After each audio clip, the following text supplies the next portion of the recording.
Hey there, friends. Welcome back to Broadcasting Seeds, where we plant little nuggets of curiosity in your mind and let them grow into a full-blown obsession with the strange, the unexplained, and the downright bizarre. I'm your host, Bennett Tanton, and today we're diving into a legend that's equal parts eerie and fascinating, the tale of the Si-Te-Cah, giant red-haired cannibals from Northern Paiute lore. Yep, you heard that right. Giant red-haired cannibals. That's a triple threat I didn't know I needed in my life. But before we sink our teeth into this, pun absolutely intended, let me set the stage. The Si-Te-Cah were said to be a violent tribe living around what was once ancient Lake Lahontan in Nevada. These giants, who supposedly floated around on rafts, waged war against the Paiutes until their fiery end, sealed inside Lovelock Cave. The story is steeped in mystery and raises questions about how much of it is folklore, how much might be history, and how much just flat out refuses to fit in any neat little box. And that's exactly what we do here on Broadcasting Seeds. We pick apart stories like this piece by piece and examine how they challenge the boundaries of what we think we know about the world.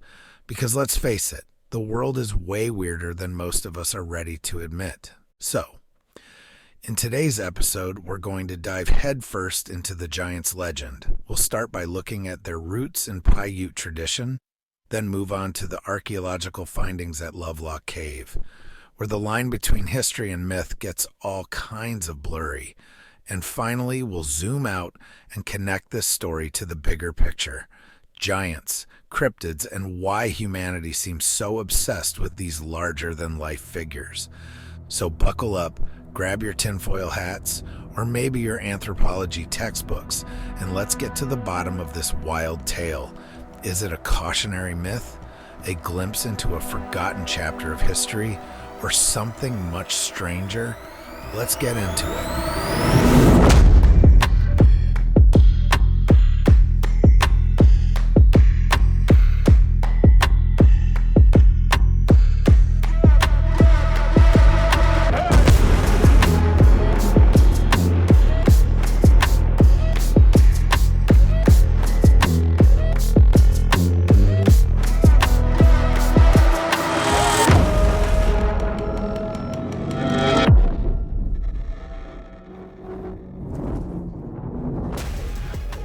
Let's start at the beginning, where every good legend starts, with the people who told the story first.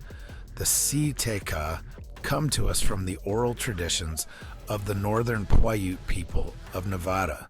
For centuries, this legend has been passed down through storytelling, painting a picture of a group of beings who were anything but neighborly. The Si-Te-Cah were described as giants, towering, red-haired, and, oh yeah, cannibals. These weren't the kind of folks you invited over for a backyard barbecue unless you were okay with being the main course. According to Paiute lore, the giants were a hostile, violent tribe that lived around what's now Nevada, paddling around on rafts made of tule reeds on the ancient sprawling Lake Lahontan. This wasn't your average lake. It was a massive inland sea during the last ice age. Picture it as the Nevada version of the Great Lakes, except with less fishing and more terrifying encounters with giants. The name Si-Te-Cah itself is said to mean tule eaters in the Paiute language, which might not sound that intimidating until you remember they weren't just eating tule reeds. They were allegedly feasting on humans too. This made them not just a nuisance, but a serious threat to the Paiutes, who saw them as the ultimate enemy. According to the legend, the giants and the Paiutes clashed for years in a battle for survival. The Paiutes were warriors, but let's be honest, fighting giants isn't exactly an even playing field. Still, they held their own. And one day, the Paiutes decided enough was enough. They banded together with other tribes, forcing the giants into a cave, what we now call Lovelock Cave. Then, in an act of sheer determination and a little pyromania, they set the entrance ablaze, sealing the giants inside forever.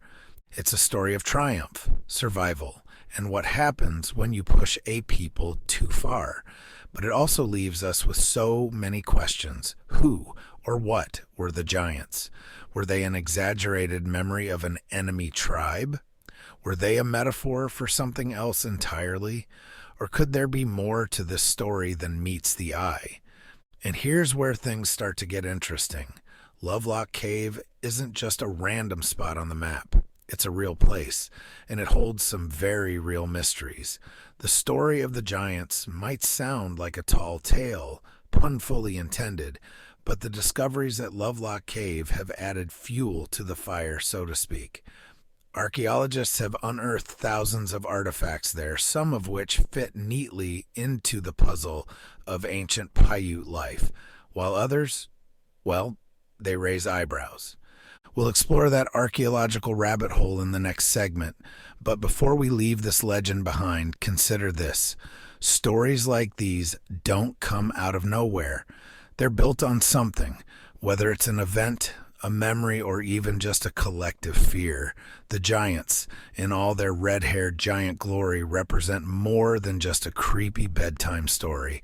They're a window into the Paiutes' worldview, their struggles, and maybe, just maybe, a piece of forgotten history waiting to be rediscovered.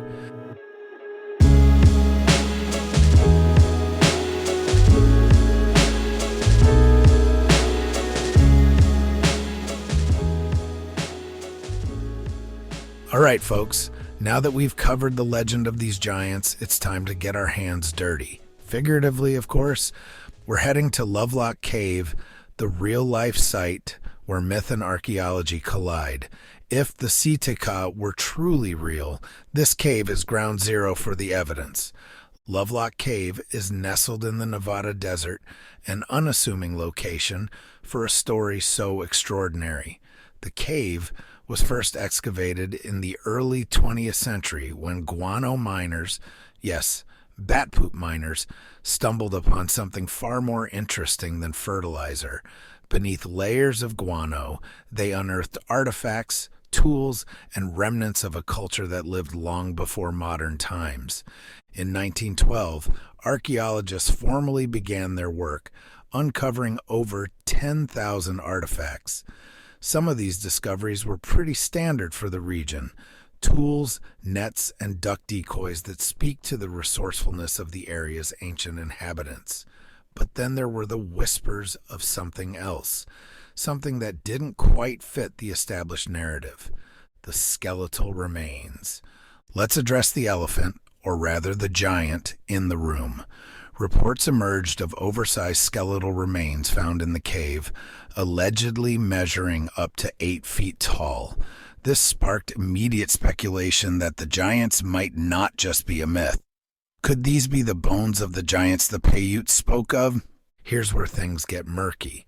Many of these claims came from unofficial sources, miners, locals, and fringe researchers. While some accounts suggest that unusually large bones were indeed discovered, mainstream archaeology has largely dismissed these claims. The Smithsonian, which received many of the cave's artifacts, has not confirmed any such findings. Skeptics argue that these reports were either exaggerated or outright fabricated, but proponents of the legend believe there's more to the story. The artifacts. Then there are the artifacts themselves. Among the most famous finds are the duck decoys made of tule reeds, which are considered some of the oldest in North America. These practical tools give us a glimpse into the daily lives of the region's ancient people, but other items have added fuel to the cryptozoological fire. For instance, some researchers claim that certain artifacts suggest an advanced level of craftsmanship inconsistent with what we typically associate with ancient hunter-gatherer societies. Could these be relics of a culture more sophisticated or more mysterious than we realize? The missing pieces. Of course, the most tantalizing part of any mystery is what's missing. Over the years, conspiracy theories have emerged suggesting that evidence of the giants has been intentionally suppressed. Theories range from accusations that the Smithsonian lost, oversized skeletons to claims that the government is hiding proof of ancient giants to avoid rewriting history. Now, let's be clear. These claims are highly controversial and lack definitive proof, but they're also not entirely baseless. History has a funny way of burying inconvenient truths, sometimes literally. Science versus speculation. So what does the scientific community say? Most archaeologists attribute the findings at Lovelock Cave to the Paiutes or other indigenous groups of the region. They argue that the oversized skeletons are either the result of misinterpretation or an outright hoax. To them, the Si-Te-Cah legend is a symbolic tale, perhaps inspired by conflicts with neighboring tribes or even encounters with particularly large individuals. But here's the kicker. Science can't explain away everything. For instance, why does the legend of red-haired giants persist across so many cultures, from the Nephilim of the Bible to the giants of Norse mythology? And why do we find similar tales echoed in indigenous stories around the world? Lovelock Cave is a puzzle with pieces missing, but one thing is clear. It holds more questions than answers. Whether you lean towards science, speculation, or a little of both, this cave forces us to confront the possibility that our understanding of history might not be as airtight as we think. Shall we zoom out and connect the giants to the global narrative of giants, cryptids, and myths in Section 3? Let me know if we're ready to move forward.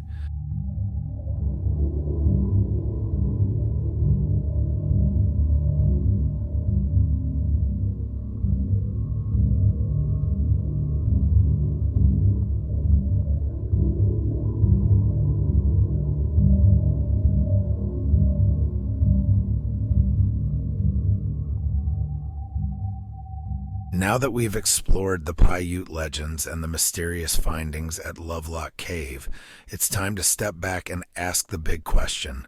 Why do stories like the Si-Te-Cah captivate us so much? What is it about giants, cryptids, and the unexplained that gets under our skin and refuses to let go? Let's start with the big picture, literally. Giants aren't just a Paiute thing. Cultures around the world have their own tales of colossal, human-like beings that walked the earth in ancient times. A world full of giants. Take the Bible, for instance. Ever heard of the Nephilim? In the book of Genesis, these so-called sons of God and daughters of men were said to produce a race of giants. Some interpretations even link them to the mighty men of old, suggesting they were more than just tall. They were powerful, possibly even supernatural. Then you've got Norse mythology, where the Jötnar, or giants, play a central role in the cosmic balance. They're not just enemies of the gods, but an integral part of the mythology's creation story. Indigenous cultures across North America also have their own giant legends. The Iroquois spoke of stone giants, powerful beings that roam the forests. The Choctaw tell of the Nahulo, a race of giants who were enemies of their ancestors. What's fascinating is that these stories often have common threads. Giants as hostile or invasive forces, conflicts with humans, and a sense of otherness that makes them seem more than just exaggerated tales of tall people. It's almost as if the human mind is hardwired to create these stories, or perhaps to remember something we've forgotten. Cryptids and the modern-day obsession. Fast forward to today, and our fascination with giants hasn't gone away. Instead, it's evolved into cryptozoology, the study of creatures that science doesn't recognize, but folklore refuses to forget. Bigfoot, Yeti, and other hidden giants are modern extensions of this age-old obsession. The Si-Te-Cah fit right into this mold. Whether they're ancient giants, remnants of a lost species, or just a metaphor, they tap into our desire to believe there's more to this world than meets the eye. They're part of a broader narrative that says, hey, the world isn't as mapped out and understood as you think. And isn't that the appeal? Cryptids, Giants and the unexplained keep us curious. They remind us that we don't have all the answers, and they challenge us to look deeper. Why giants matter. But why giants? Why do they show up in so many stories from so many places? One theory is that they're a way of processing fear. Fear of the unknown, fear of other tribes, fear of nature itself. Giants are a stand-in for something bigger than us, something we can't quite control. Another theory is that these stories might not be myths at all. What if they're distorted memories of encounters with real beings? Scientists have found fossils of massive prehistoric animals, and some even speculate that early humans might have encountered species of large hominids that didn't survive into the modern age. Could these giants, or their global counterparts, be echoes of those encounters? Then there's the more supernatural angle.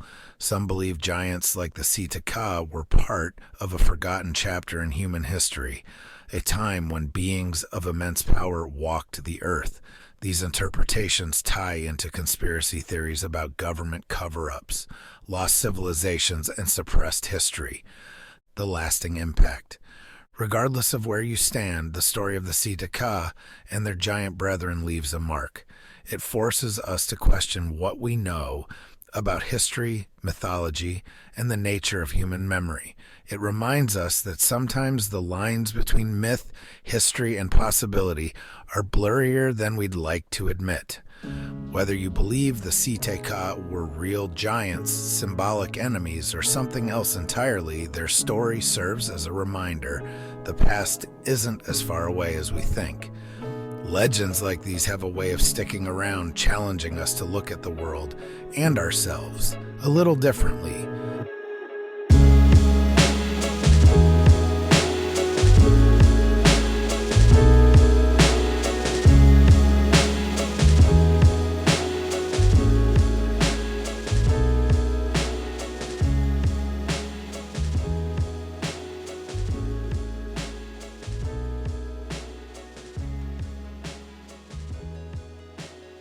And that's a wrap for today's episode of Broadcasting Seeds.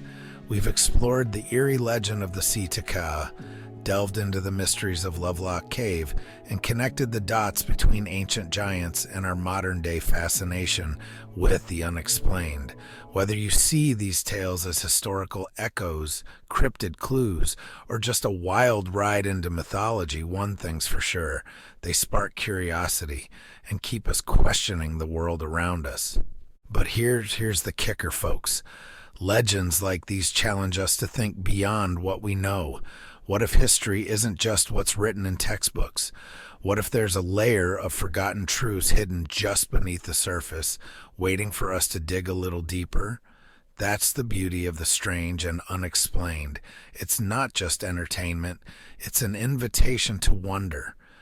Before you go, let me leave you with a thought. The world is a big, weird, wonderful place, and the more we learn, the more we realize how much we don't know. So whether you're a skeptic, a believer, or just here for the stories, keep asking questions, keep exploring, and keep planting those seeds of curiosity. If you enjoyed today's episode, don't forget to like, share, and leave a review.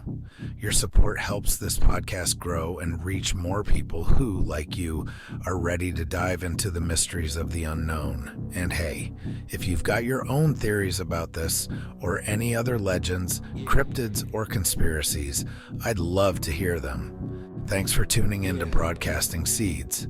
Until next time, stay curious, stay questioning, and stay weird. I got bad thoughts that make my mind scared, hold me hostage and they don't fight fair. Who gon' pray for me and wipe all my tears? Who gon' save me if you not right here? Move this darkness and make my sight clear. Take me your way cause I don't like here. Ghosts of my past, they feeling the night air. Wake me up, I'm trapped in my nightmares.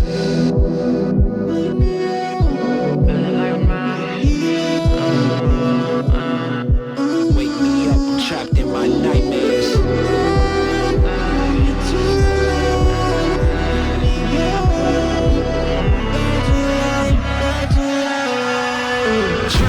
Drowning, I'm off the deep end. Apparitions of all my demons my thoughts are committing treason. All alone, who gon' hear me screaming? Manifestations of my fears, regrets that stretched out for light years. Can almost touch the light, homie, it's right there. Body free but trapped in my nightmares. Wake me up, don't let me drown. All the lights are fading now. All my life is fading now. All my life is fading now. Wake me up, don't let me drown. All my life is fading now. All my life is fading now. Body free but trapped in my nightmares.